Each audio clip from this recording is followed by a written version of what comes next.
Good evening, ladies and gentlemen. Welcome to what is now round 5 here at FRL for the Pro-Am Championship, now known as the Intermediate A and B side of it, as the servers did get merged earlier into the season, as we are here at probably a very Marmite track as well. It does seem a few of the tracks here will be quite Marmite, and that is just basically the preferences when it comes down to ACC. It is obviously Cota, as you can probably see. It is a track I've never actually driven, so I had a kind of a heart scare there when trying to join the server, because it did say I didn't have all my track medals. In fact, I have 0 of them, to be precise, because I don't think I've ever actually raced on this circuit. So it did give me a bit of a scare, but luckily spectators don't need to have accountability. Well, have the track medals, which is quite a relief, to say the least. I think that's the only track where I don't actually have all of my track medals on, which does say something, to say the least. In terms of getting on with the racing now, we are at round 5, so we have just went over the halfway mark of the season, still having Laguna Seca and I believe Norwich for Lifer left, well, including as well Cota, as we are at right now. 30 minutes left of qualifying, only 3 minutes left for the Silvers. It will unfortunately be overrided when it comes to when I start streaming. It's due to a few things in the background. But in terms of times, I was in the free practice session when obviously logging in, and I think the fastest time I did see was a 207.3, so I reckon the pros might be at the higher advantage there. But I have just seen, I'm not going to, well, I'm going to have this shout. It does seem, though, I'm not sure if Jaden Eckering in the AF Corsa, number 51 Ferrari 296, is very familiar with the rules that have been set in place with qualification at the moment. It does seem he is a pro driver currently in the silver class qualification time, so I'm not sure if there is a reason for that or if that is going to be an unfortunate penalty there for him. We'll have to find out later on. As well as that, do you now see, which is going to be Zamperi, is a driver we have seen a few times during this season, starting to appear a bit more. I believe he is in the intermediate, well, he has to be in the intermediate B section because he is the silver driver class here as he goes into turn 1 being a very, very cruel corner as well. Luckily, during turn 1, it shouldn't be too chaotic because how wide this track actually is. As you can see, you can easily get free wide around practically the entire of Sector 1. Sector 1 seems to be quite a nice and smooth section going into Sector 2 as well. Mainly known for F1. Cota as well as now GT started to branch out into it. And I believe it was 2017. It might have been earlier than that. But I think I might be mixing 2 racing seasons up with it. We do see Madchip currently in the lead. Madchip, I don't think I have seen in the lead of a session just yet. I'm not sure that yet. It's because he is in the intermediate B section, so that is going to make a difference, obviously. But he is currently in P1, the number 27 Ferrari 296. It doesn't seem his livery is loaded. Everyone else has loaded, so I'm hoping it is a client-side error as last time, because it wasn't showing last week either, so I think he hasn't actually input it into Awesome Sim Racing originally, currently in the SPR Racing Tech livery that unfortunately we can't see, as I've just mentioned. Currently 5 temps up, so he is actually looking to go into the 207s there, as well as trying to breach the gap a tiny bit more between him and P2 of Eckering in the Ferrari 296. So it does seem the Ferraris are very, very dominant so far, all the way down to the top 4 are all Ferraris. It's quite a diverse grid apart from that, though, so hopefully when the pros, or the intermediate A's, as should I also refer to them as, do start their qualification, it will be a bit more diverse in terms of grids. We do see now Chip going across the line. It isn't going to be a valid lap for him, it does seem, which is very unfortunate there for himself. But I think he did lose all of his time, though, going through the final few corners. We did see him make a tiny bit of a mistake, as well as we do now see Perry in the McLaren 720S Evo just going through the final 2 corners now. Going into the ultimate corner. It is a very tricky corner. It's a very, very acute angled corner, so it can be quite sharp on corner entry, but it takes the corner quite nicely. Is gaining time, goes up to P8 there with a 208.9, so it does seem all of the drivers are practically in the 208s. There are a few outstanders in the 209s and the 210s as well, which is obviously to be expected. It's always quite diverse in terms of pace as well. Madchip being again able to improve his section times already, going through sector 2, going on to the long straight. It is going into sector 3. definitely a place where you can lose a lot of your time if you don't get a good exit of turn 6, I believe it is, going into sector 3 now, going into turn 7. Very, very sharp corner there. You can just see on the track map how sharp it actually is for him. Now could have the curve in tiny bit too late there, does seem.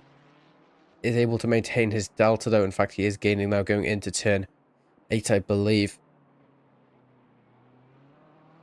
This complex of corners, it does seem he doesn't actually improvise as much of the track he could have possibly used there, unfortunately. So he is going to be sacrificing his delta just a tiny bit now, going into the double right-hander of, I forgot what this is called. I actually do have the broadcasting assets next to me. I don't know why I'm not using them. You probably won't hear me for a second, so should be back now, as it does seem now all drivers will be coming out of pits now. This will be Madchip's last lap. The silver driver coming across.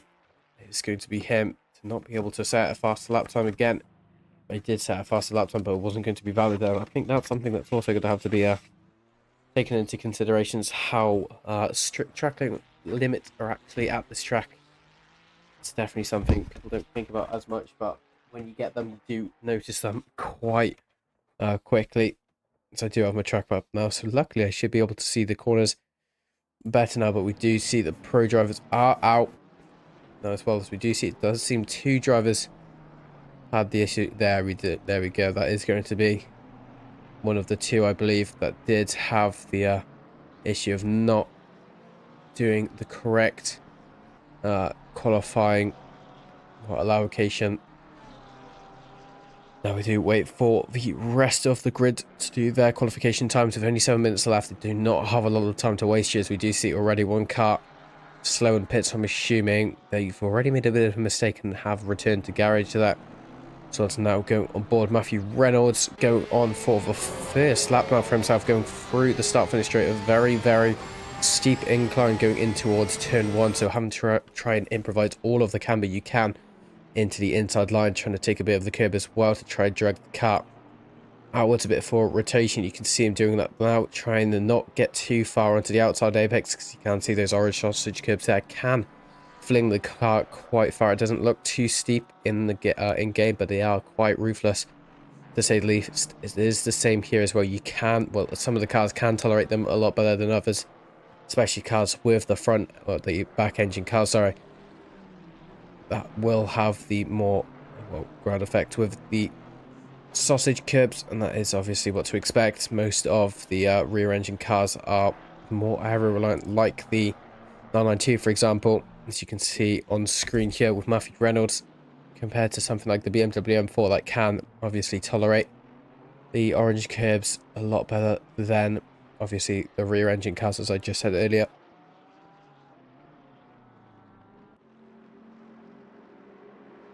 Now just waiting for anyone to see if they're improving the lap time. At the moment, it doesn't seem anyone has any sort of base lap time to improvise, well, try to improve off even. There is a yellow flag once again, so I'm not sure what that is about. So someone's gone off, it seems, but yeah, there we go. Eckering getting his time deleted as well for not obviously being in the right qualifying session. There will be a penalty applied as well. I'm not sure what the penalty is, but I believe there is a penalty that is applied after the race. That's more of a don't do it again kind of punishment.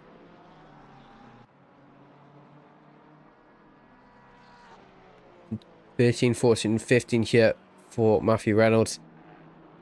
Is taking it quite smoothly now, going through the final 2 corners. It is now turn 19 and 20. Goes really wide there. You can just see gets onto the sausage curbs just momentarily.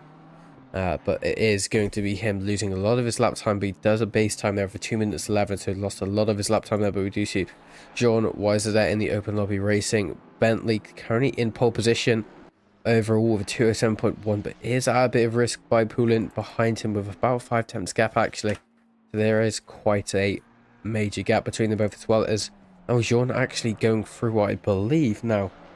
I think he's at turn 8 and 9. Yeah, he hasn't actually come up to turn 11 yet, which he is now gradually approaching.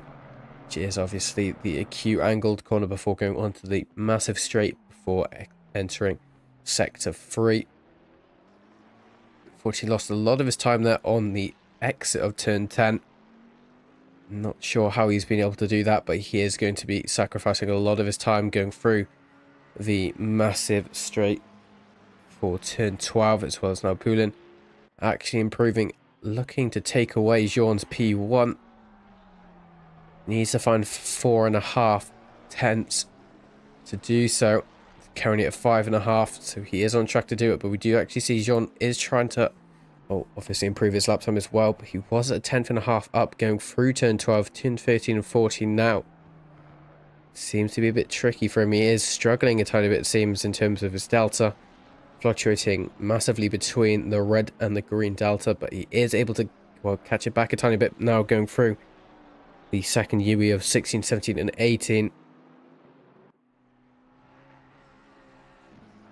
Goes up, he's still just fractionally better in his lap time here, apart from Poulin, who is actually 6 tenths up, so he will be able to take pole position away from Jean if it's a valid lap time. He comes across the final corner. It does seem, yeah, had a bit of a shaking of the car there, but he comes across the line now to see if it is going to be a valid lap time. It isn't going to be a valid lap time, it seems. That's going to be a shocker there from him. It was a 207.005, the lap time he did set, but wasn't going to be valid, as that obviously seems to be a thing that a lot of these drivers are struggling for right now. Jean once again back out of trying to get into the 206, currently 2.5 tenths, and the 3 tenths up going through the last part of sector 1, going into sector 2 now. Is able to maintain it now, just needs to be able to do the thing that most drivers haven't been able to do just yet and set a valid lap time. With the improvements he's currently got, can lose it all, though there's still quite a few corners left to go. He's not even, I believe he's just about to go 50% way through the track now, as we did see there was a yellow flag and the car stopped on track, which is going to be a bit of a bottleneck for his lap time, but it does seem he's still able to push now going through turn 12 now. Turn 11 going into turn 12. Lost a lot of his lap time there, it seems. Down to 2 tenths. He is still improving ever so slightly as we speak. Does go into turn 12, still positive. Negative, you could say. It's 1 now going 4 attempts going into turn 12. Needs to try and keep this up. Do you see there is a McLaren in front of him? Hopefully he isn't taking too much time out of the McLaren, but I believe that is Taron, so that is Taron, so there shouldn't be any issue between them both. Still 3 tenths up going through into turn 14 and 15 now. This is where it starts to get a tiny bit more tricky. The 16, 17 and 18 corners can be misjudged quite easily. Does seem he's able to maintain it now. Only 2 corners left to go through the penultimate corner now of turn 19. Does seem to take a lot of the inside line there. I'm just under question if that's actually going to be valid for himself. Comes across the final corner now. Takes it quite nicely through the inside line. And it goes across the line. Unfortunately, it's not going to be a valid lap time for himself. He was actually able to improve into 206.9 if it wasn't for turn 18. As we do see Eklund as well. And the beautiful livery that it is. Did go up into P6 there with 207.887. So that's going to be a significant improvement there for himself, as well as we now see Jean once again improving. It seems he's able to improve significantly going through turn 1 and 2. It's just having to try and maintain that lap time going through the rest of the lap. Now about 3 attempts up going into turn 5. Now it does seem sector 1 being quite a short sector, sector 2 being a relatively long sector now.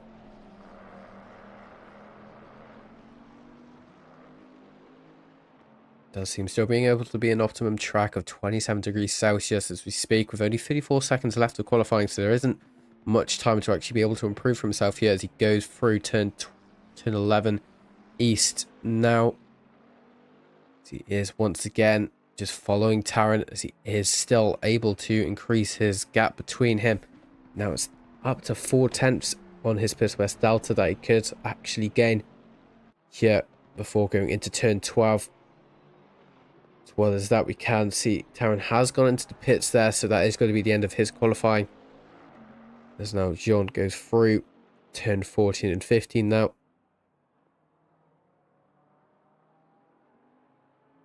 6 tenths up, so he could actually take a second out of P2 here, so that it could be quite actually major for him during the race. That can obviously gain him quite a bit of confidence going into the race, and how he can take probably a better strategy than the rest of them and try to just gap them as quickly as they can, because obviously the championship is on the line here. He is currently leading it, as we'll go into championships standings later on.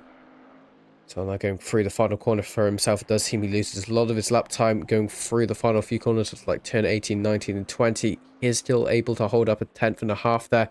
Goes across, and it is going to be valid there for a 206.990. As well as there is a few other people still improving. We do see Mickey Taylor, driver we haven't seen here today, going through the penultimate corner of turn 19. Now still going to be up in the Taylor Motorsports Evo livery. Now going through the final corner, still 1.3 seconds up, so he can actually take quite a major advantage here on the rest of the drivers here. He does go up into P17 there, so a huge improvement for himself, going for a 209.062. As well as now Jim Emanuelson going across the line as well to go up into P10 with a 208.262, placing himself just in the top 10 there. As well as Poulin, the final driver to improve, now going to turn 15, 16. Now 17, 18. Obviously that easily misjudged corner.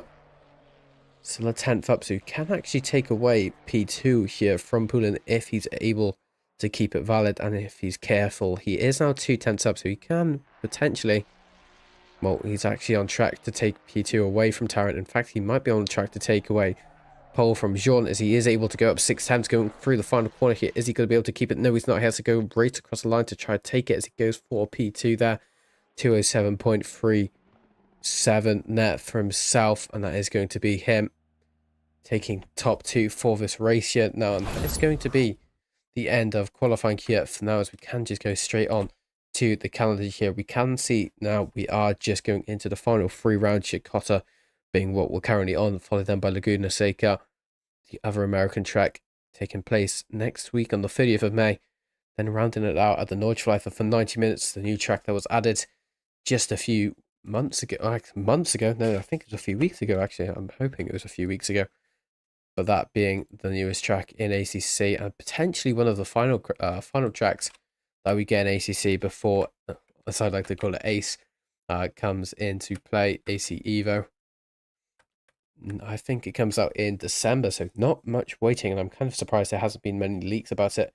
But we do go on, as usual, for our little grid walk, as we do just, hang on, I've made a bit of a mistake here once again, our little grid walk. Once again, we do see currently in P1 is going to be Jean Werder. It's usual, it does seem, in that Bentley, other than Boy Poulin and Tarrant taking up the top 3 there, as well as Daniel Trambaglia in P4, as well as Kenneth Reyes in a new livery there in the Wright McDonald's livery, as well as Eklund in the Aston Martin AMR V8, as well as we can see Craig Hill, as well as Bergio, Madchip and Emanuelson taking out the top 10, as well as Simon Turner and then Eckering both in the Ferrari 296s, as well as Naito, Spencer and Perry rounding out the top 15, as well as Perry, Mickey Taylor, Onaka, James Williams in the FRL, McLaren 720S Evo, and then we do round it out with Mercier in the top 20, as well as Mark GG, Oslage and Reynolds in the top 23. Then we do see it's going to be Lawford, as well as Jamie Edwards, who hasn't seemed to be doing that well around this track, as he has had quite a good potential going through what was, I believe it was Barcelona, having quite a good race for himself. As well as then Sal, and it's going to be Lucien and Cassell rounding out the grid here for tonight's race. It is still a relatively challenging grid for the drivers, it does seem. And that is something that is good to see, as it is going to be hopefully more interesting for us here on comms tonight. We do see now the drivers do start their engine. It is going to be a relatively long formation lap, as it is one of the longest tracks here in ACC. Obviously, Nordschleife for taking the crown for it, but I believe it is, I think it's this Spa, Suzuka, I think it's Cota. So it is around the top 4, I believe. It might be further down. But in terms of lap times, I believe it might be Cota and then Suzuka, actually. So it might be actually top 3 thinking about it.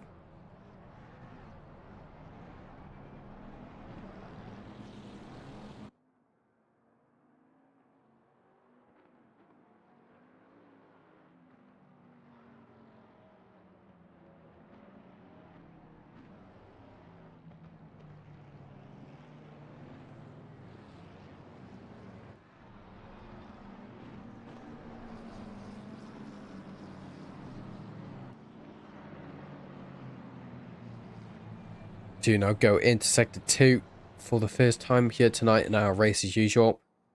Starting as a morning ratio with 29-degree track.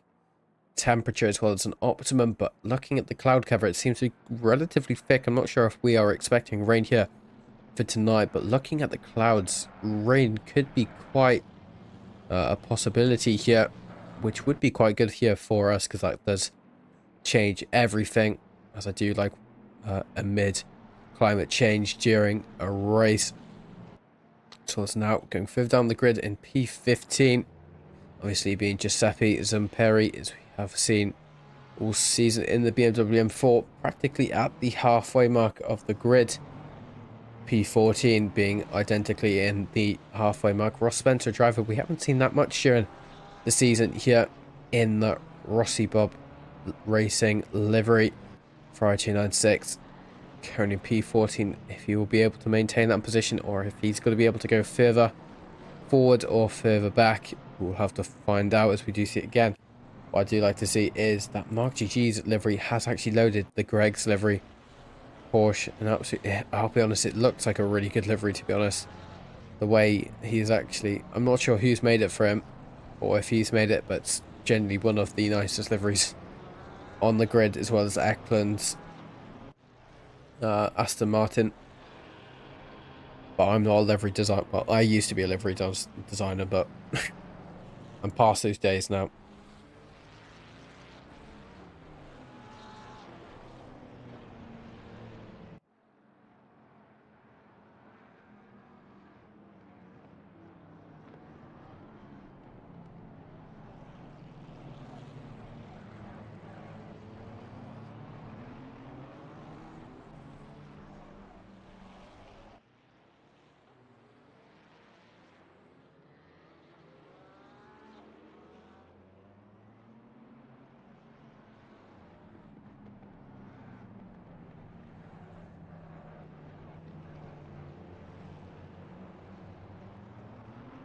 Do now see we're going through the final few corners. We will see the grid formulate side by side as usual when starting the race procedure. Do you see that is going to be Jean slowing down, getting ready to go side by side. He will be able to take the inside line as quite a good advantage for himself going into turn 1. Obviously turn 1 being quite a sharp turn, but it being very wide as well, meaning there can be quite a few lines that are improvised during the race, but obviously being one of the most important parts of the corner is the inside line, and it's obviously the best part for defending your positions. We do now go side by side, getting ready to go green here for round 5 at Cota, also known as circuit as the Americas. So you go side by side here to see who can win the race. Is it going to be Jean, or is it going to be another car like Daniel Trambaglio or Poulin or Taron or the rest of the grid? You can never know with this. Do you see now? Lights still red, but we do see now getting ever so closer to the line. Jean being a P1, followed then by Poulin and Taron a P3. So we do see we go green here, as we do see it doesn't seem to be the best of starts there for Jean, but he is still able to try and make some sort of an acceleration difference with his Bentley. But now going side by side here through the grid here, that is going to be Kenneth Reyes on the inside line of Taron, and that's going to be as well Daniel Trambaglio getting a tiny bit of contact there, going further down as well. Now we do see there is a spun. I believe that is going to be Craig Hill there. We'll get a bit of a replay of what happened there going into turn 1 here. We do see breaks a bit late there. It's going to be Eklund as well. Is that going to be the issue? No, that seems to be, I believe that's Madchip in the Ferrari 296. Fortunately having a bit of contact there, as well as James Williams, unfortunately getting involved with contact as well. It's going to be Craig Hill having to try and play a big fight into this race now as well. But now we do see that is going to be Mickey Taylor going side by side here with what is going to be Sal for position. But has Sal actually made the position on Mickey Taylor just yet? Not too sure, as it does seem he's going to have the inside line going into turn 10 and 11 here, but doesn't seem he's able to hold on for it. Does seem he has a bit of an overseer moment. That's going to be end of that battle for now, as we can see as Leeson as well now going 3 wide going into turn 11. This is going to be a crucial part to who gets who. Does seem there's going to be a bit of contact there between the both. It does seem they all survive there as well. It does seem Leeson gets the position, but that was quite aggressive driving there from Cassell, I believe that was. And it doesn't seem he's too happy about it either, so I'm not sure who you'd say in the wrong there. But James Williams looking for this potential to go side by side with Cassell for position going into turn 12 here. It's going to have the inside line, which is obviously going to be crucial as usual, tries to brake later. It doesn't seem to work, but we do see Mark GG braking really late there, and it's going to be a huge... Well, I'm not even sure what happened there. It just seemed to be a bit of a pit maneuver of Leeson. We get a replay on what happened there as we do go back 15 seconds going into turn 12. Is that going to be... It does seem he takes that. I'm not sure who that Ferrari is, but it does seem Cassell just not being able to be aware of what happened there. Fortunately, pit maneuvering Leeson, and it's going to be a bit of a task for him to get those positions back there. As Jamie Edwards now all over the rear of it's going to be Matthew Reynolds. Now he is trying to just defend his position at any given time possible. Now going into the penultimate corner and ultimate corner. Now going on to lap 2. Leader of Jean was already starting to pull a bit of a gap here of now 1.1 seconds. Does seem he starts, well, pulling in the gap a tiny bit there, pulling going down to 8 tenths. But we will have to see if that sticks or if that's just going to be an anomalous part of it, because that does usually happen as well. James Williams now getting the slipstream on what is going to be Cassell for position as well. We can see Craig Hill trying to make a bit of a redemption arc after its unfortunate incident into turn 1, as well as Leeson. To all the two drivers, both of the BMW M4s, a bit of a coincidence there, having to try and make these positions back that they have lost at the start of the race on lap 1. Now, as well as that, does seem to sound the cell down a tiny bit, but Daniel Giampaglio trying to get P3 here away from Kenneth Reyes, as well as can't see Taron in the distance as well. So he's trying to look for the inside line going into turn 11. Doesn't seem to work for himself just yet. He goes on to the start finish straight. He just wants to try get the better exit as well as the slipstream. Is it does seem he might be in a bit of an alert zone as well, as we can see Taron has been able to catch up quite a significant amount here. So it's now going to be a bit of a slipstream change here. Kenneth being in quite a vulnerable position, but it's not going to be enough for the slipstream to take part in this overtake. But it does seem he's going to try break a tiny bit later there. Daniel Giampaglio going into turn 12. It isn't going to work though, because it does seem Kenneth Reyes predicted that move and did break later as well. So Daniel would have had to brake significantly later than obviously you should do. And that could have been, well, quite wrong there for himself there. So it does seem Daniel Giampaglio now hesitating through what is going to be turn 15 and 16. Which did, allow Taron to catch up quite a significant amount. So we do see now Mercier going side by side here with Naito for position in that BMW M4 on the 992. At the moment, doesn't seem to have worked just yet. Naito has been able to keep his position going into the penultimate corner. Now is where you want to try hug the inside line of both the two complex of corners. Now going into the sharp angled corner, he is able to keep it. Trying to maintain the inside line is going to be crucial there, as well as that. We can see Ross Spencer now trying to get closer to them as well to try and get this move done into turn 1. It isn't going to work for himself, as we can see that is going to be Sal going side by side as well with the what seems to be the teammate of Naito, and that's going to be Zamperi now going side by side, but it's going to be Sal getting the inside line going into turn 1. Does seem he got the move done practically effortlessly, as well as Mickey Taylor getting closer for position as well, but it isn't going to be enough for him just yet. As well as that, we go further up the grid as well, going into P8. It does seem that's going to be Bugio just all over the rear of Eklund for position, but at the moment as it stands, he's not going to be able to get close enough until the obviously the massive straight. But after turn 11,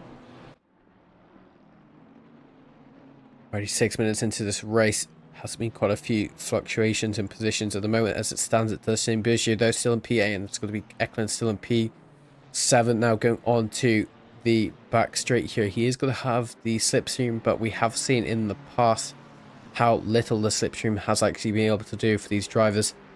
So it does seem it might not play a huge part. However, what might do is Mercier going side by side here with now Naito, the teammate of who we were just watching, now going side by side into turn 12, gets the inside line. Going to be a very crucial part there. It's going to be a bit of contact between them both. That is going to send Naito off track a tiny bit there, but he is able to still maintain other positions. But does see Mercier was able to get by to take P12 away from Naito, but Naito still not losing any other positions as it stands, but he does misjudge the braking there into turn 16, it seems, and he's going to let Ross Cook.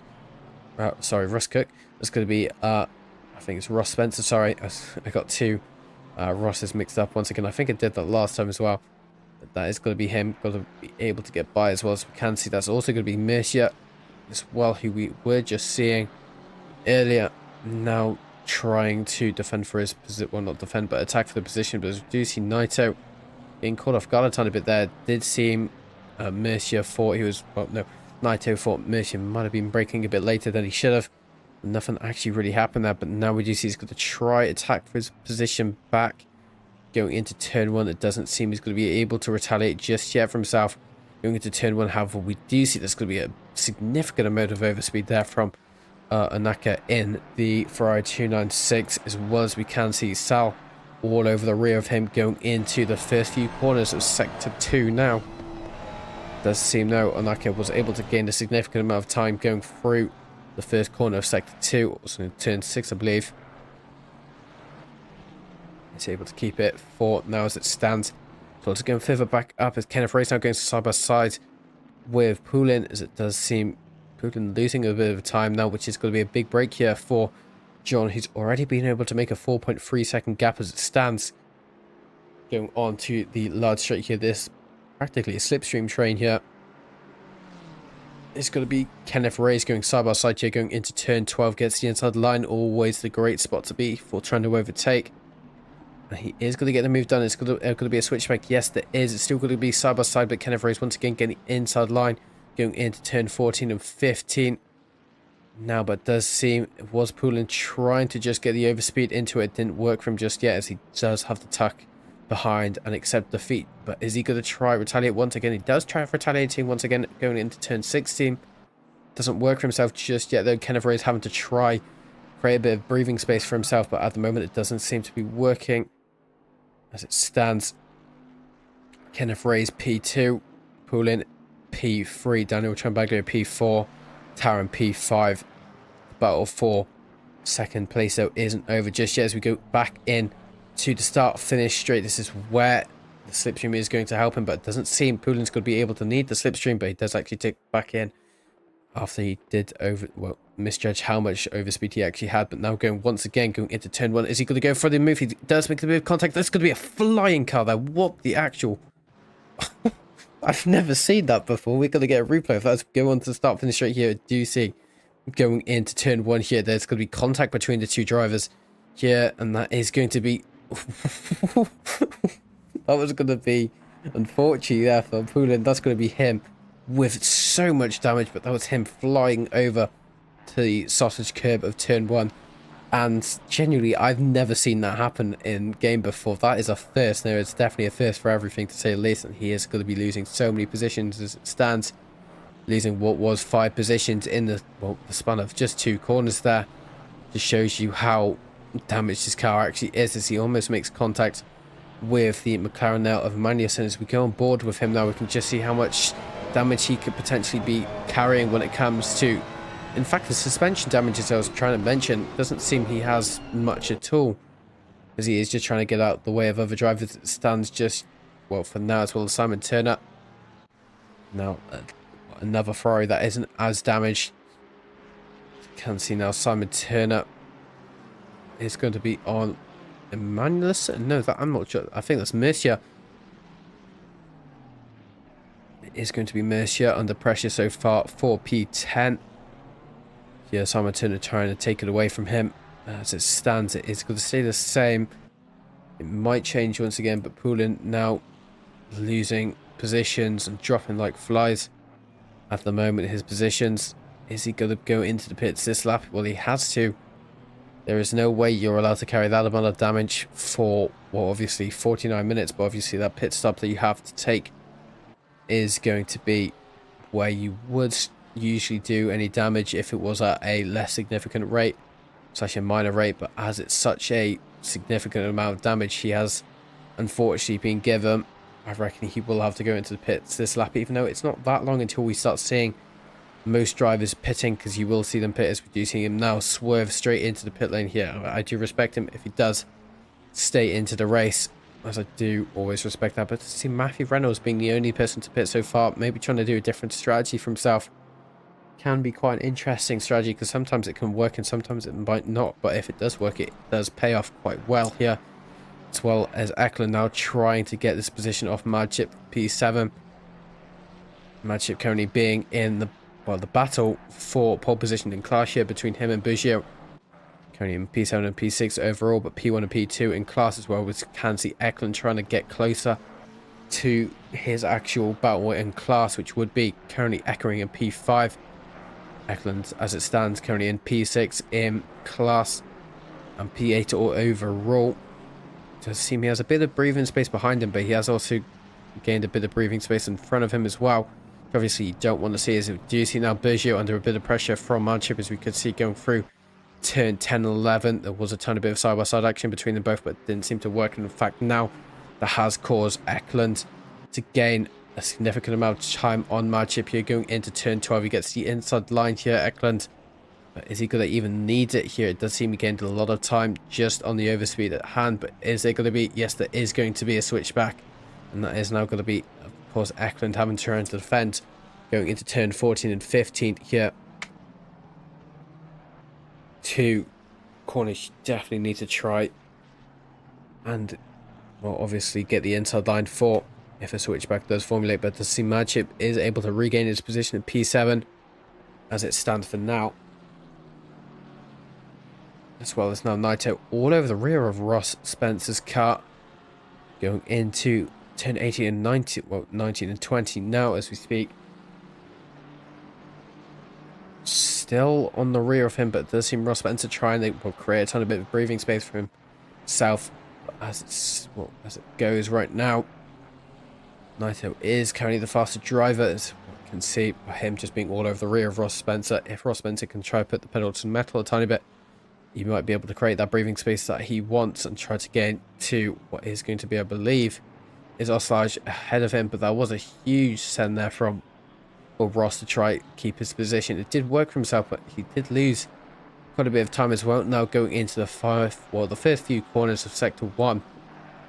But now going into the first few corners of Sector 2, which I find rather weird on how that's laid out, is because the majority of, obviously, the start-finish straight is under Sector 1. So that is obviously why the Sector 1 seems so short. It is probably around the same as, obviously, Sector 2. Sector 2 having quite a bit of the back straight as well, being the longest straight on the track.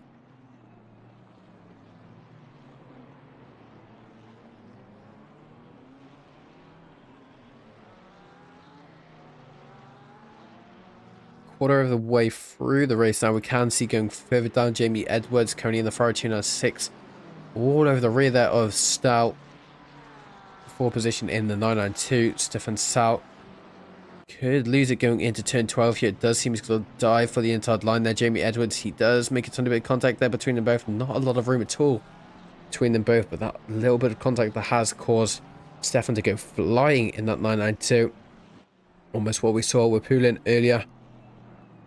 But luckily, both drivers sustained minimal damage. But it does seem Jamie Edwards got to go up into P16, and that's going to be Stefan Stahl going into P17. But we have seen that's going to be the first drive-through of the day here. Unfortunately, that is going to be for Manchip currently in the SPR Racing Tech Ferrari 296. He comes in to serve it this lap. So as it gets closer and closer to the actual time where you need to do your pit stop, if you want to try to serve it as quickly as you can. You only have 3 laps in ACC to serve your drive-through penalty, just like real life. Can see there is a bit of damage he has got to the back of his Ferrari 296. I'm not sure where that's came from, but he's not going to be able to fix it in this pit stop at least.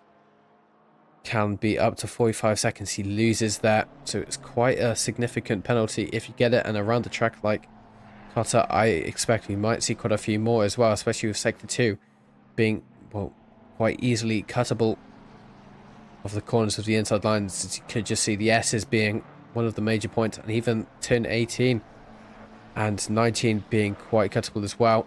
2 corners that you need to obviously as well just be on your best behavior on and just not get too eager with the inside line. That is what's going to get you those, oh my days, as I say it again, that's what's going to get you your track limits. As unfortunately, that's going to be Naito as well, getting a drive-through penalty, as well as Cassell. So that's going to be another 2 drivers getting those penalties in the span of maybe 2 minutes or so there, unfortunately. The other 2 drivers, so that is going to, well, throw a huge spanner in the works for these drivers here. As you see now, Jamie Edwards going side by side here with what is going to be Onaka in the 666. Ferrari 296 going through the start finish straight before going into turn 12 is going to have the inside line, which is obviously the major advantage point for him.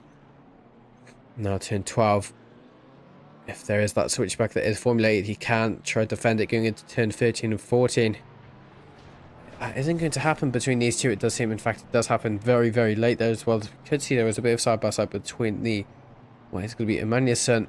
I'm not sure who the other driver was. It's going to be, I believe that's Mercia, getting a tiny bit impatient. We do see Jamie Edwards as well, trying to get involved, but he goes very, very wide there. So it's going to be a huge train that's still forming between these two drivers. As it stands, it's going to be Emmanuelson taking P12, currently at the top of the lead of this battle that is currently, well, formulating as well. It's now Mercia making a cool, lovely move there, going through turn 19 to take P13. Some would say the unlucky number, as well as now it's going to be Mickey Taylor now going side by side and losing 2 positions, potentially even 3, with getting the, obviously, the outside lines. We do see now this could be Cassell taking the drive-through penalty this lap, as it does seem to nearly go 3 wide here going into the start finish straight into turn 1, but it does seem Mickey Taylor still being able to reach the inside line as it stands. Nearly contact between them both. That was nearly really bad contact. It was just a bit of door rubbing, as you could see with the ACC physics shaking the car a tiny bit, but it wasn't as bad as it could have been. So that's going to be Mickey Taylor cutting a significant amount of the first corner of sector 2. So that is definitely going to be a track warning for him. At least doesn't seem he's sustained any sort of, well, penalty just yet. As well as that, going further down, there was a bit of door rubbing between, I believe that was, I couldn't see who that was. That was also going to be, I believe, who was that actually? I'm not sure who that actually could be. Seems it's changed quite a bit. It's Leeson getting a drive-through penalty as well. So that has now been 4 drive-through penalties. You can see Perry going for an absolute lunge going into turn 11 there. Gets the move done quite nicely there. As you can see, there is a blue flag being waved. So that, I believe that is going to be Poulin. Yeah, that is Poulin trying to make comebacks on all of these drivers now. Obviously, him having the unfortunate incident of him getting airborne into a barrier on lap 2. We track on now into lap 8, nearly lap 9. Starting to settle down a tiny bit. Just under 20 minutes into this race now. Still 40 minutes left to go. In terms of what we see there, it's going to be Naito actually all over the rear of Ross Spencer, but it's going to be obviously Naito with that drive-through penalty that I believe he's going to have to serve this lap.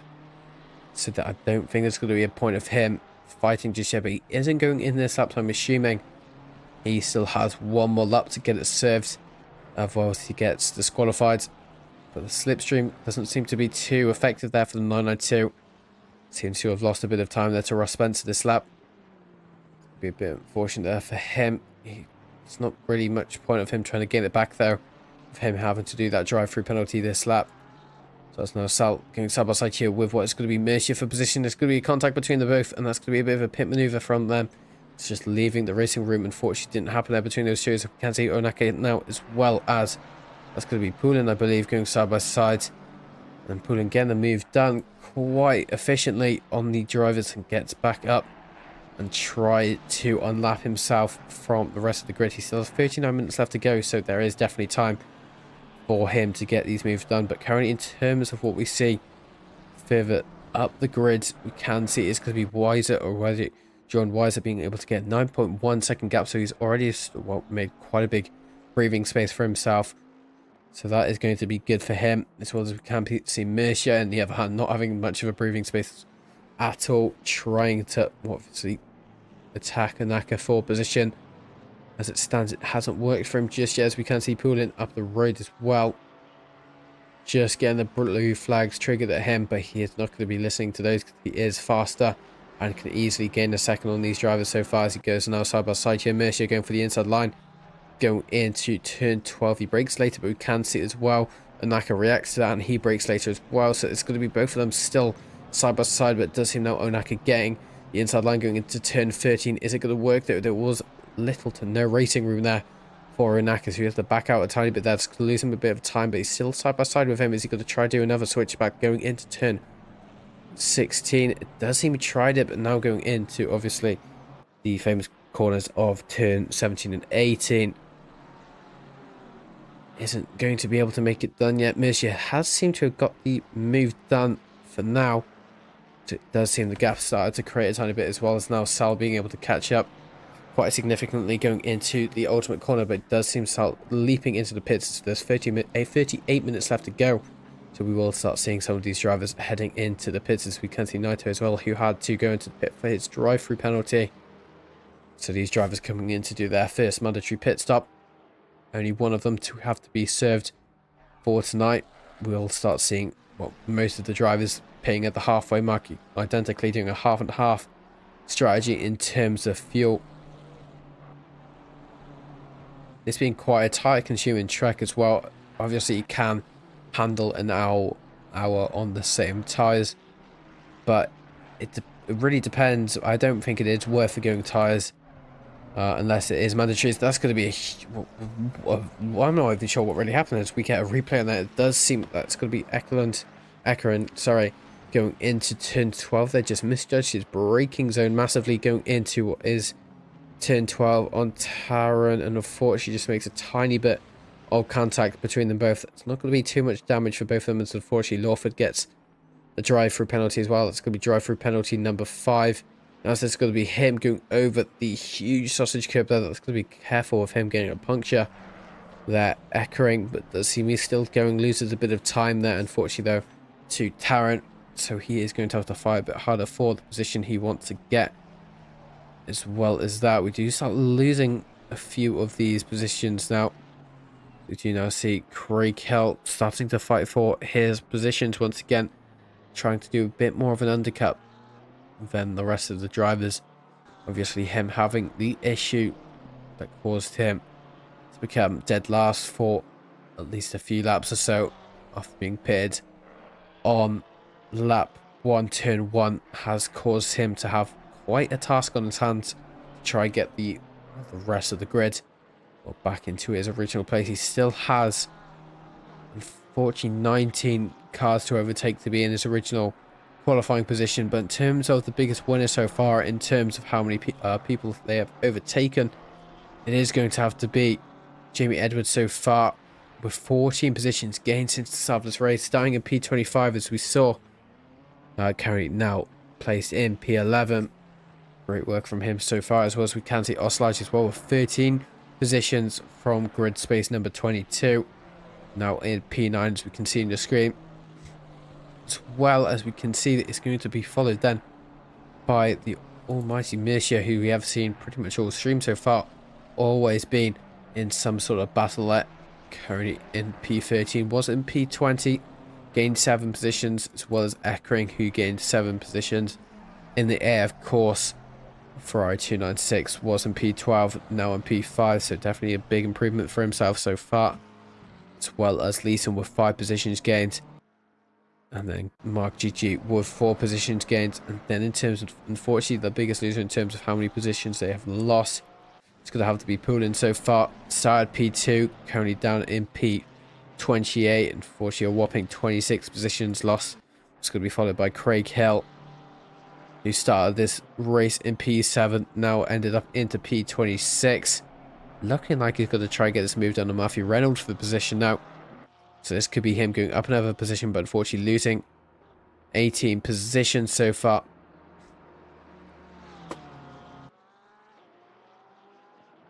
All over the rear of him now. Going into turn 1, he could try and get Matthew Reynolds this lap if we keep spectating him. Getting the slipstream is going to be crucial for him now, going side by side almost here. Does seem with him getting the move done quite effectively, pretty much effortlessly. Going into sector 1, now going into sector 2. Now, is there going to be any sort of retaliation here from Matthew Reynolds? It doesn't seem he is going to retaliate, as the gap seems to be already quite a significant amount there, as we do see a line difference there between Craig Hill and Matthew Reynolds. Was meant to see Matthew Reynolds did take the line a bit better than Craig Hill did, but he also needs to be careful of those track cuts that are definitely around, and we have seen quite a few drivers obviously getting those unfortunate drive-through penalties.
You now see the battle starting to die off once again. This does usually happen around this time. We'll start seeing the majority of the drivers doing their pit stops at this time, as we can see there Ross Spencer once again on fire this race so far. Currently P10 looking to attack Oslage for P9, but needs to be a bit careful from Jamie Edwards behind. He's also been on fire this race, starting I believe it was P26, now in P11, so a huge difference in terms of position gained during this race so far.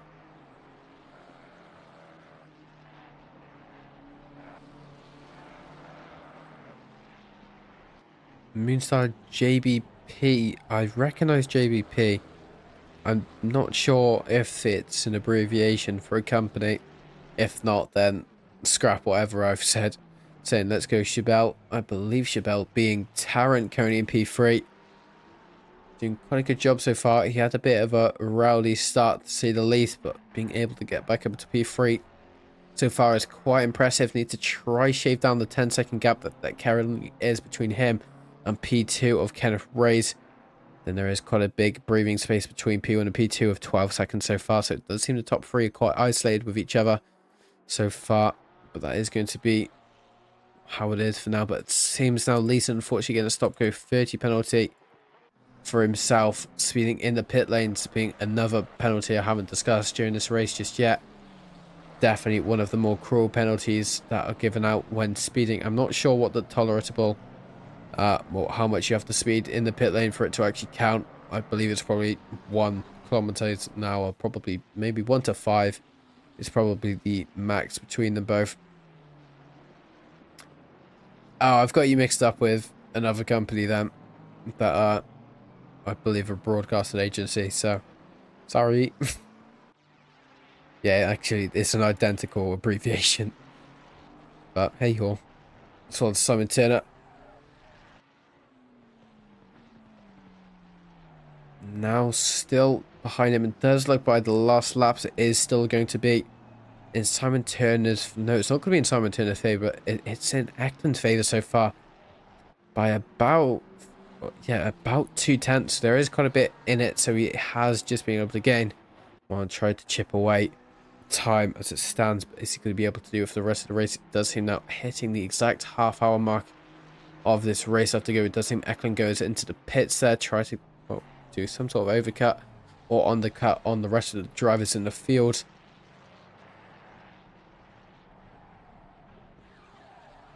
So Jamie Edwards all over the rear now of Ross Spencer. Ross Spencer unfortunately making a tiny bit of a mistake. It's going to be both of them going side by side going into the start finish straight. It's all down to who has the overspeed now. It does seem Ross might still have it, but going into turn 1 now it's going to be Jamie Edwards having the inside line. We've seen this before with Poulin, but it doesn't seem to end in the same or nearly ended in the same catastrophic way that event went with. But it does seem it's going to be Jamie Edwards, unfortunately, still behind. Well, unfortunately for him, but fortunate for Ross Spencer. But they are going to start going up a few positions now, as we do see now Tarrant going into the pits to serve his mandatory pit stop. Well, it's Mickey Taylor all over the rear now of... it's going to be Perry for position in the BMW M4 of NERT 2024.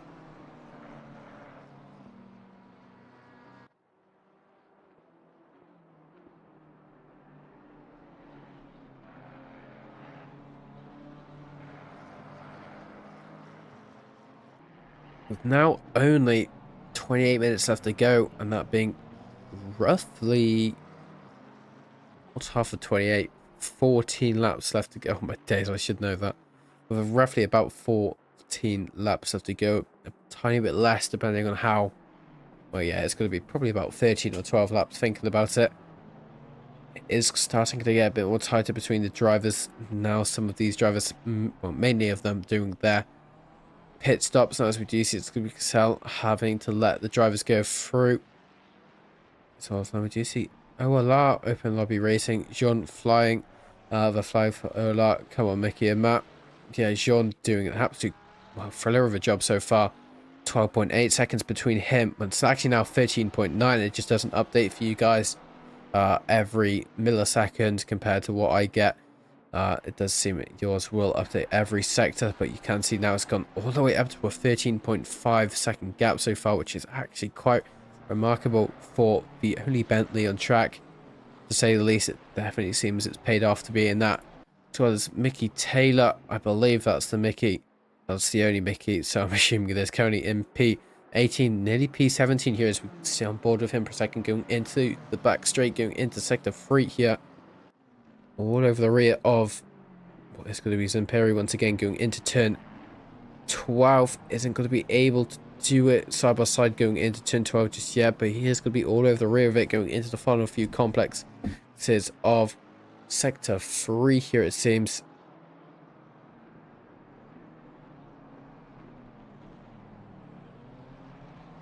Still all over the rear.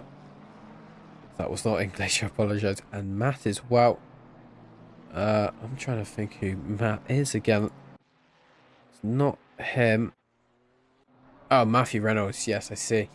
Matthew Reynolds, and then the Bentley of Jean just in front of him as well. Two OLR liveries united with each other on track as well. We can see the Ferrari in front of him. Not sure who that Ferrari actually is. I believe that actually might be I think yeah, I think that might be Onaka actually. So does seem Jean actually making this quite an overpowered comeback from himself. So far he is leading the championship, as we know. He comes to his pits now. He actually indicated to come into the pit, which I find very respectable. Not many drivers actually do that. Now Taran all over the rear now of Daniel Trambaglio for position. It does seem they both have pitted here, so this is actually a fight for position now, as we think of it going side by side now going into turn 11. It's going to be Taran getting the inside line, but is there going to be there does seem to be some sort of a switchback there from Daniel Trambaglio, so it's still going to be side by side going into the back straight here. It's all going to be down to who has the better overspeed. They're going to be in the same car, so the same aero does apply unless the setups are changed. So whoever has the lower wing will win this, but it does seem Taran might either have the lower wing or just have the better acceleration out of the corner. It might be the second option there. It's going into turn 12 now. He is able to get the position done as he currently goes into net P1 in terms of everyone who has done the pit stop so far. But we do see Weezer comes out in P2. That's well, currently in P2, but Kenneth Ray is having to do his pit stop, so he hasn't lost many at all. But Simon Turner as well as James Williams and as well as Mark GG all into the pits now as well. So that is going to be them all at least losing another position, to say the least. But it is going to be Jean coming out on P2, so that's quite impressive to say the least. Only losing one position, so less of a hassle for him when coming to it as well. Now there's Ross Spencer now all over the rear as Zamperi for position of the 2024 BMW M4. Ross Spencer being in the Rossi Bop Racing livery. Two of these drivers been at it before. Is he going to be able to get this move done this lap? They have both done their mandatory pit stops, so that is obviously a factor to remember. Is Jamie Edwards lurking in the background as well, trying to get this, well, these two positions done as free scraps if he can. But as it stands, it isn't going to be able to do it that simply. As we do now go into turn 1, he's going to be able to get the inside line, as he does break a lot later than Zamperi. Does he get the move done, or is it going to be a switchback? There's going to be a switchback. It's still going to be side by side there, but it does seem it's going to be Taran getting, well, that's not Taran, so that's going to be Ross getting the move done.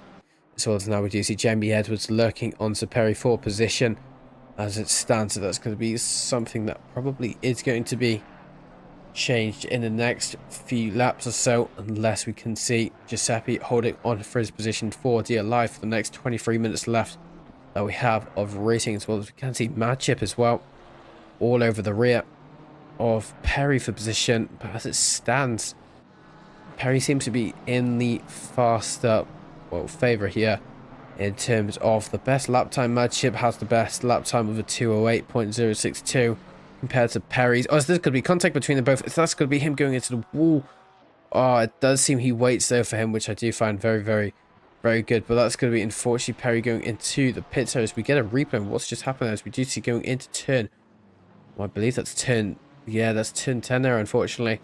Just gets pitted there, but we do see it's going to be Madchip waiting for him, and I do respect that very highly. But it does seem there was an RTG there from Perry, so if that is a rage quit, we will have to find out. It wasn't any sort of but it didn't seem that bad of damage, so you could have probably carried on as it went, as we can see Matthew Reynolds now, the OLR livery going into what is going to be turn 12 there, having inside line, but do you see there's going to be some sort of switchback that is formulated? No, there is not.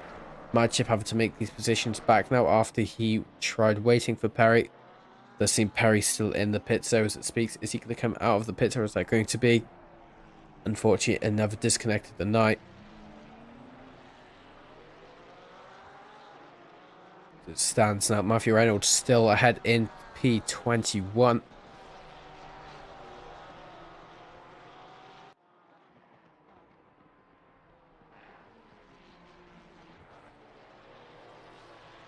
Does seem like there's going to be a huge oversteer moment there from Matthew Reynolds going into it, and it does seem that's going to be Madchip getting the position back, as well as Kanti Naito as well, lurking to get this position from Matthew Reynolds as well. Going into start finish rate, he will have that slipstream. I'm not sure how that slipstream is going to be any sort of effective for him. My English is starting to go now, it seems, but it does seem now Matthew Reynolds having just to try to fend for his life to try and at least keep P22 from Naito, but as it stands, Naito seems to be quite confident going through Sector 1, going into Sector 2 now as well.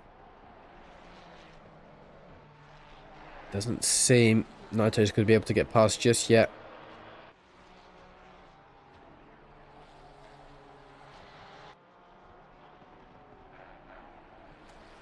Still being the closest battle on track between these two 992s. Does seem Matthew Reynolds seems to start creating a tiny bit of a gap for himself before going into the back straight here. And we're going to see Naito just breaking a tiny bit later, going into this very, very sharp angled corner. Does seem he tried doing that. It didn't seem to work for himself, though, and it's still going to be Naito in P23 and Matthew Reynolds in P22. As well as Poulin, unfortunately, getting a drive-through penalty. This has definitely not been Poulin's race at all for him. Bless him. Starting with a lot of damage on, I believe it was lap 2. Started making some sort of redemption, and now, unfortunately, getting a drive-through penalty from track limits is not a definite way of nearly ending out the season, and can potentially cost him a few places in the championship as well.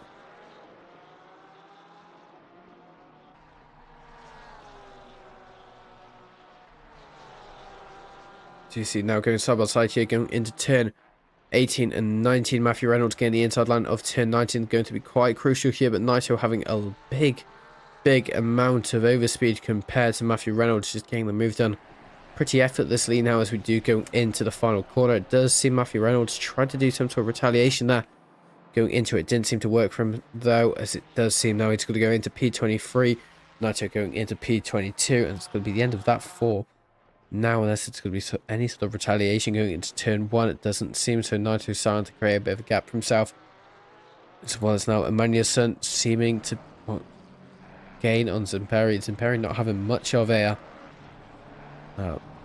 easy race, to say the least.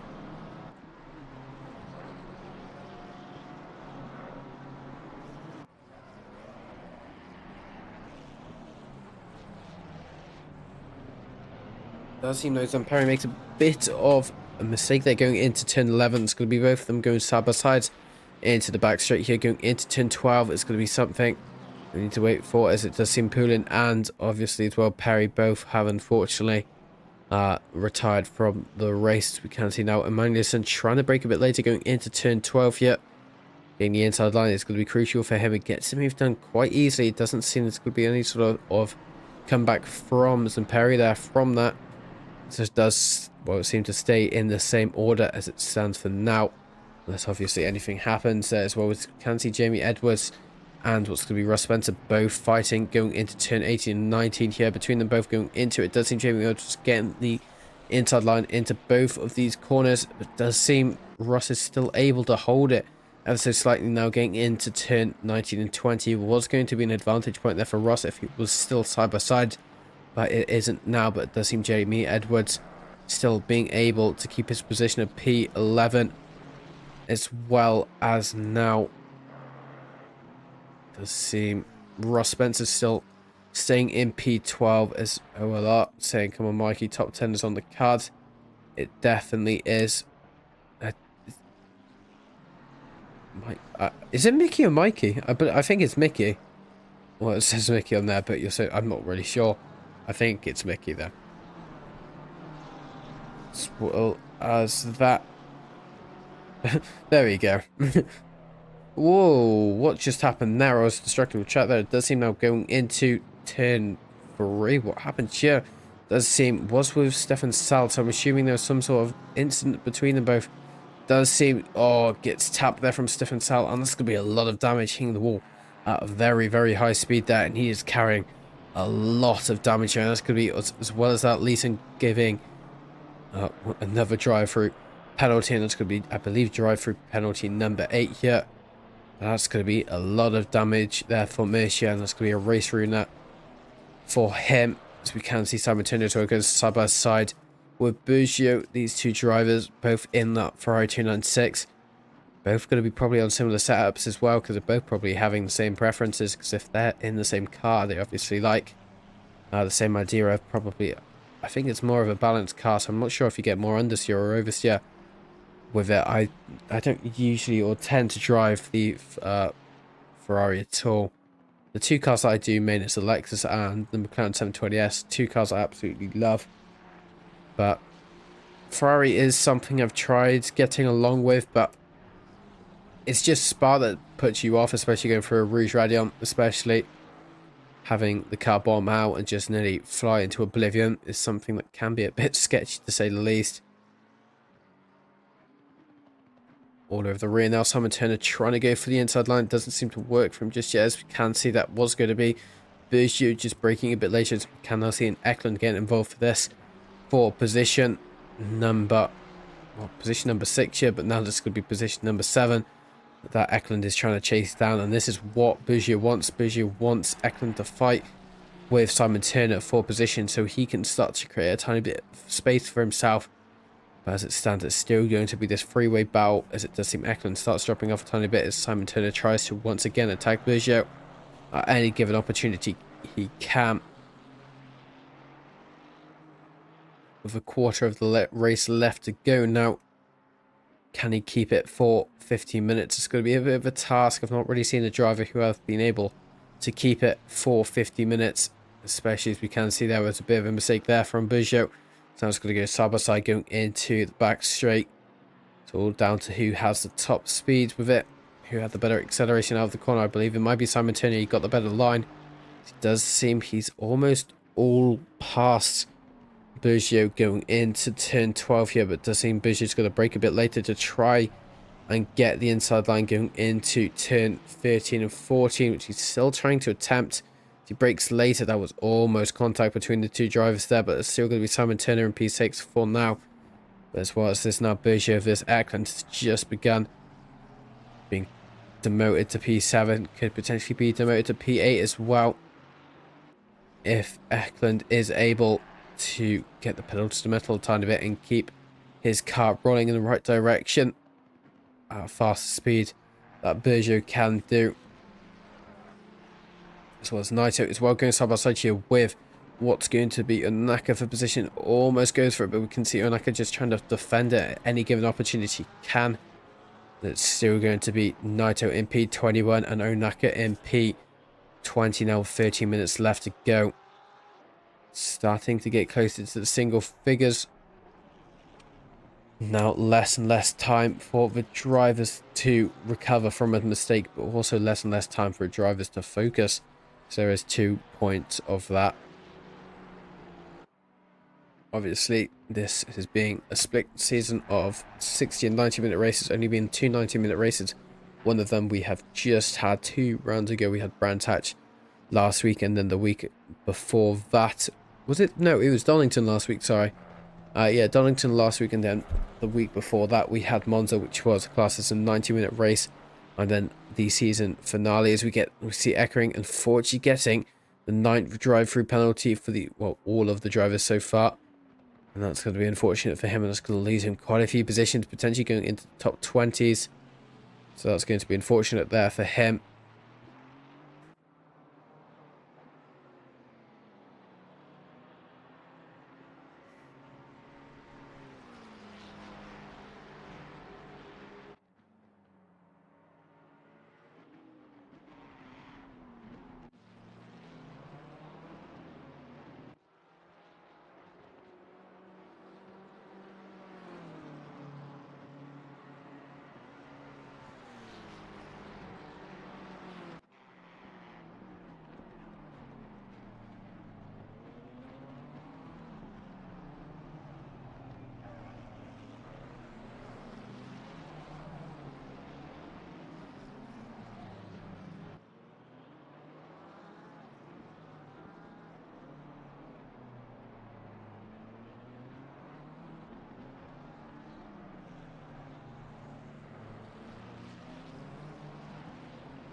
nothing much has changed. It seems, and Perry's still under pressure. Now this time it's going to be from James Williams for the position. Go on, James.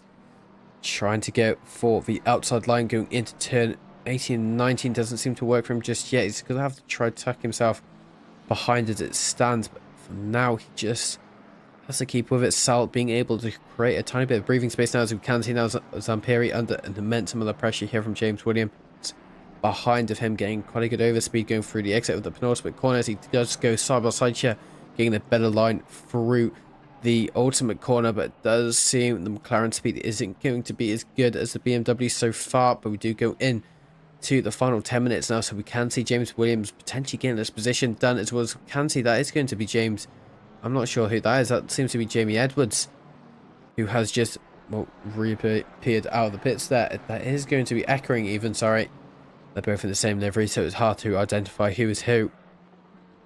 But that's going to be another person involved with this little train that is starting to form once again. James Williams starting to lose a bit of time though, unfortunately, as well as Craig Hill actually catching as well. So this is going to be a bit of trying for James to balance how much he attacks and defends at the same time. Now as we do get closer and closer to the single figure digits left of the race left to go.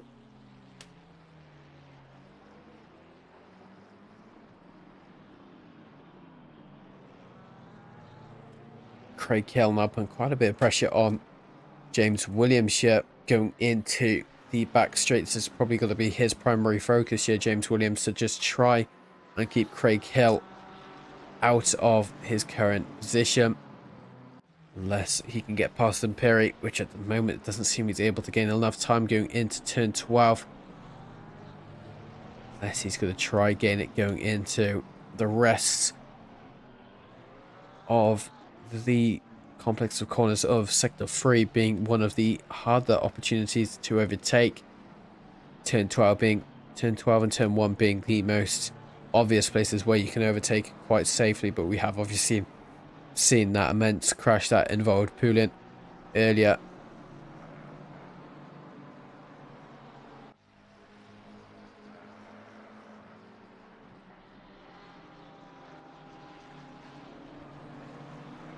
Simon Turner now all over the rear as Daniel Trambaglio. I didn't even see this battle happening until just now, but we do see Daniel Trambaglio under an immense amount of pressure here from Simon Turner in the Turner Racing, as it does seem to get a bit of an oversteer moment there going into turn 5, and that's going to be him losing a bit of time, and got off quite lucky. He doesn't seem to have got a drive-through penalty just yet, so it does seem keeps it, but apparently Taran's about to double overtake for P2.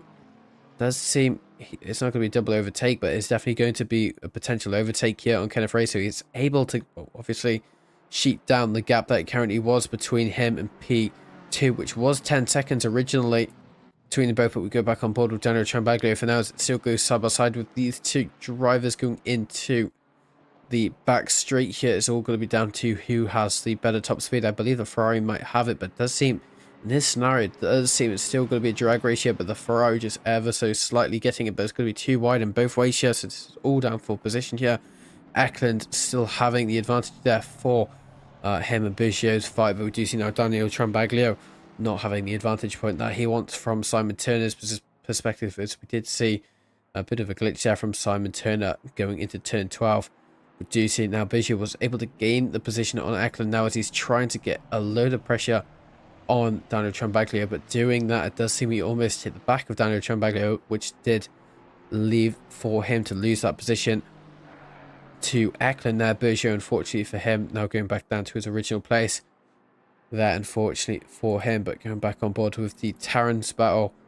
Yeah, it does seem he's going to try go into turn 1 there. It does do a bit of a dummy move, which Kenneth Reyes did fall for ever so slightly. Didn't seem to be anywhere near effective though, so nothing to really worry about for Kenneth Reyes. Only 7 minutes left to go, as long as you stay on the track and you are able to just keep it in a more defensive manner than you would usually, because you've definitely got the big enough gap to actually worry about from behind, a 15-second gap to be precise so far to P4, so you can do this for pretty much all day now. Kenneth Reyes just having to put all of his focus on trying to keep P2. It'll be a bit difficult when going into the slipstream parts of the track, like the straights, for example. It's where Kenneth will start to struggle, but the BMW does have quite a high top-end speed compared to that McLaren 720S Evo, so that is definitely going to be something to take into consideration. As well as now, Kenneth Ray still being able to maintain P2 as we get to the halfway point, getting closer to turn 12 now, just going past the halfway point of the straight, going into turn 12. Now Kenneth Ray still in P2, Taron in P3 as it stands, but we do see him trying to go for the outside line going into turn 13.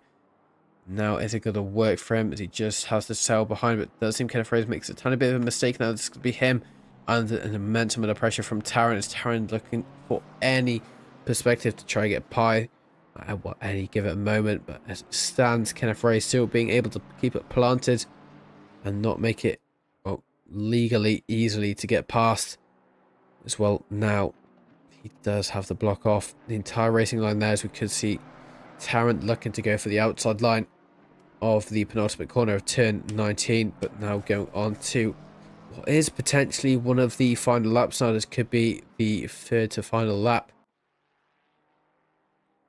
the trimultimate lap. That's what I'm going to call it, the trimultimate lap now, but it doesn't seem he's going to be able to get past him just yet. In fact, Kenneth Ray is starting to make a tiny bit of a breathing gap for himself as it stands. Going into turn 1, Taron tries to delete that with just braking later. It isn't going to work yet. This seems to be where Kenneth shines a tiny bit, which is a tiny bit of a peculiar thing because the McLaren is supposed to be better in terms of aero corners. So this should be where the McLaren shines, but it does seem the BMW is doing quite a good job going through the S's of Cota so far. Now it does seem we're starting to catch up once again. It's not going to be enough for him to do it, but we do see now Eklund putting the pressure on Daniel Trambaglio. Once again, the two drivers in completely different cars, completely different engine formats now as well, as we can see this is going to be Eklund getting involved as well as Peugeot. So a three-way fight once again between these three, but it does seem Melvin Eklund being able to just fight off Peugeot a tiny bit to try or maintain his focus there on that was going to be on Daniel Trambaglio, but he goes airborne there, just unfortunately taking too much of the sausage curb and does probably have a tiny bit of damage to the underside of his car. I'm not sure if that really is possible in this game, but it should be.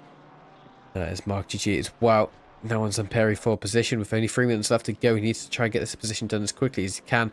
Once again, Zamperi not having the easiest of races so far. Having to defend at any given opportunity at pretty much all stages of the race. It didn't seem that he attacked too much. He probably attacked 1 or 2 positions, as we could see in live stream. It might have happened a few more times. That's all I could see.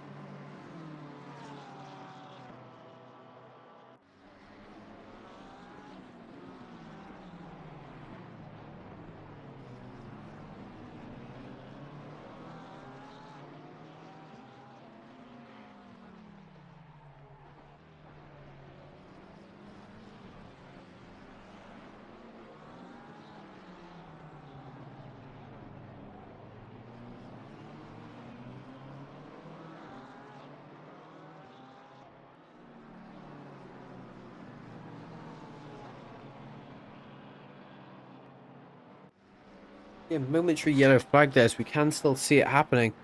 Not sure who that is. We can witness who it could be shortly, but it does seem he's back up and running once again.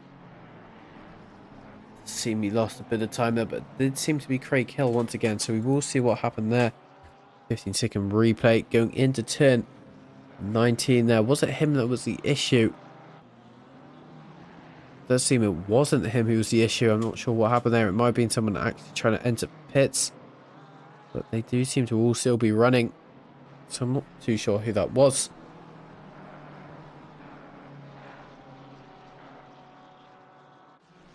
So once again, Taron trying to fight for P2 with only potentially a lap left to go, depending where the leader currently is on track.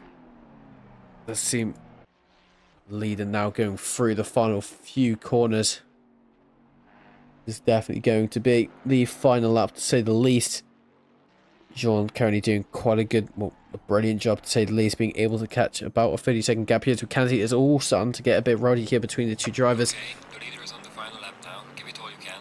As we can hear now, the crew chief saying that the leader has just entered the final lap. So this is now going to be the battle between these two, having one final attempt here for Taron to try and get by Kenneth Ray's forward position. It looks like he's going to try and go for a bit of a switchback there. Tried to do a bit of a juke move there. Taron, it wasn't going to work there on Kenneth Ray's, but one more lap to get this done here. The two drivers entering the final lap now as we speak. Kenneth starting to create a bit of a gap for himself, but still it's not going to be enough. So we have seen how quickly Taron can eliminate that gap now as we go into turn 1 here. Kenneth now just trying to brake a bit later to try gain a bit more time on Taron here. He doesn't want to make a mistake at any given opportunity, otherwise he's going to lose his silver place on the podium here. But it does seem now he's starting to increase the pace. It's gone up to 8 attempts as we speak now. So we keep an eye out on what happens there as we do see Stefan Sal, and it's going to also be as well echoing the two drivers fighting with each other, as we do see as well Taron still currently maintaining about a 5-second or 5/10 gap as we speak. So Stefan Sal having to try save his position for P12 on Mickey Taylor, but we do see that's now going to be Taron once again all over the rear of Kenneth Ray's going into turn 11 here. This is going to be all of it. Can he try and get the slipstream here? As we can see, it's going to be side by side. Once again, no, it is not. It does seem Kenneth Ray's gets a better acceleration out of the corner of turn 11 here, as it does seem now Taron's going to be able to get the slipstream of Kenneth Ray's, and it's going to be a very effective slipstream here, as we can see now Kenneth edging closer and closer towards the inside line of turn 12, so he defends it. He defends it nicely there going into it. Can we see Taron make any sort of overspeed attempt? It's not going to work for him just yet, as Kenneth Ray still says in P2 as it stands now going into turn 13-14. We can see Taron just getting a bit more impatient as we speak, as he only has a few more opportunities to get this move done, but it's getting less and less likely here. Obviously you don't want them making contact here, as we can see the leader has finished the race, as crew chief just said that, as we do go through the final few corners now. Kenneth Ray still being in P2 as it speaks, Taron P3. These two drivers being at it practically most of the race. It can go down to the final 2 corners now. It does seem going through turn 90. Kenneth starting to create a tiny bit of a gap for himself. Can it be eliminated going into the final corner?